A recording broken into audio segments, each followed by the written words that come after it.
wabarakatuh.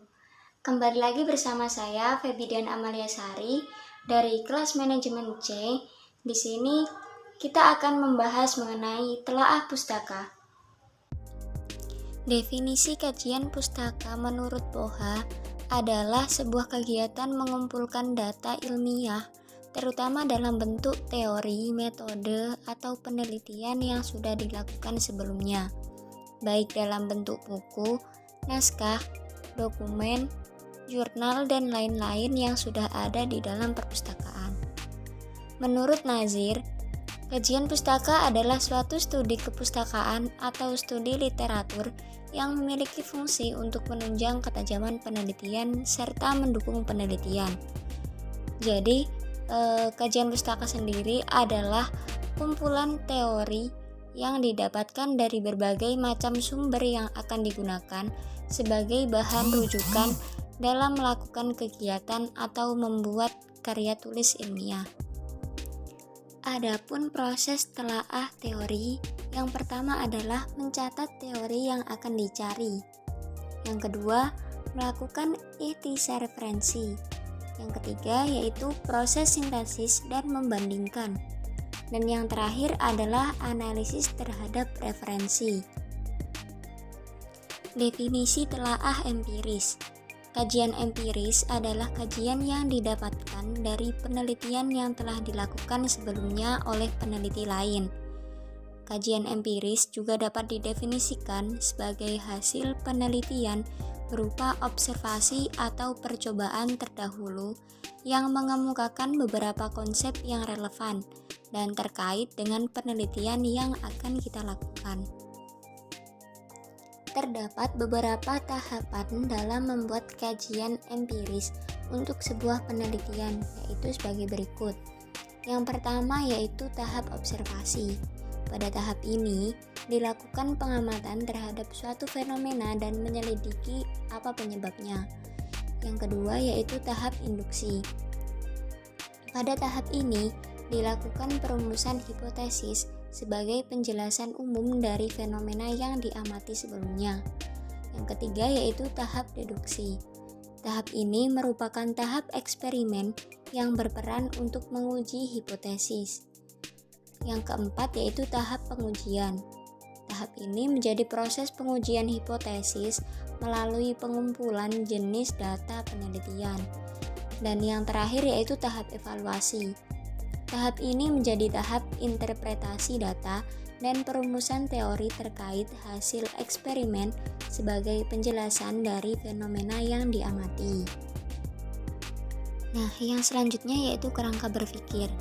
Menurut Sugiono, kerangka berpikir sebagai model konseptual yang dimanfaatkan sebagai teori yang akan dikaitkan dengan beberapa faktor yang diidentifikasi sebagai masalah penting.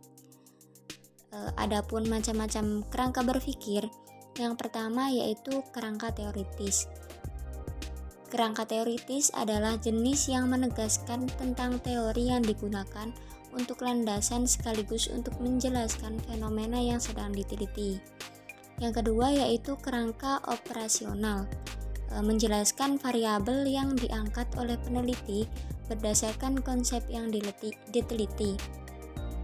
Umumnya jenis ini sering digunakan untuk melihat apakah ada hubungan antar variabel satu dengan variabel yang lain. Yang terakhir yaitu kerangka konseptual.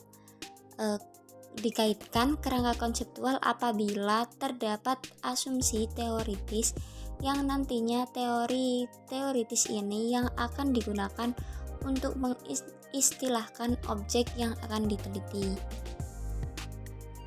Yang selanjutnya yaitu definisi hipotesis.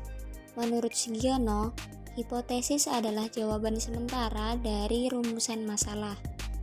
Jadi dapat disimpulkan, hipotesis adalah dugaan atau pernyataan sementara yang digunakan untuk menyelesaikan suatu permasalahan dalam penelitian yang kebenarannya harus diuji secara empiris. Adapun jenis-jenis hipotesis, menurut Thomas dalam penelitian dikenal dua jenis hipotesis, yaitu hipotesis alternatif HA dan hipotesis nol atau H0. Hipotesis alternatif disebut juga hipotesis kerja. Hipotesis ini menyatakan adanya perbedaan satu variabel dengan variabel yang lain, atau menyatakan hubungan di antara variabel satu dengan variabel yang lain. Dan dapat juga dikatakan adanya pengaruh satu variabel dengan treatment terhadap variabel yang lain. Lalu hipotesis 0 atau H0, hipotesis H0 adalah hipotesis yang menyatakan tidak adanya hubungan di antara variabel penelitian atau menyatakan tidak adanya perbedaan di antara variabel penelitian. Juga menyatakan pengaruh satu variabel atau treatment terhadap variabel yang lain. Adapun cara menyusun hipotesis. Yang pertama yaitu membuat hipotesis berdasarkan rumusan masalah penelitian. Yang kedua yaitu hipotesis pendahuluan. Yang ketiga, mengumpulkan data. Yang keempat, pengolahan hipotesis.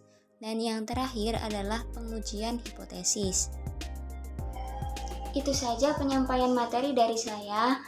Cukup sekian. Wassalamualaikum warahmatullahi wabarakatuh.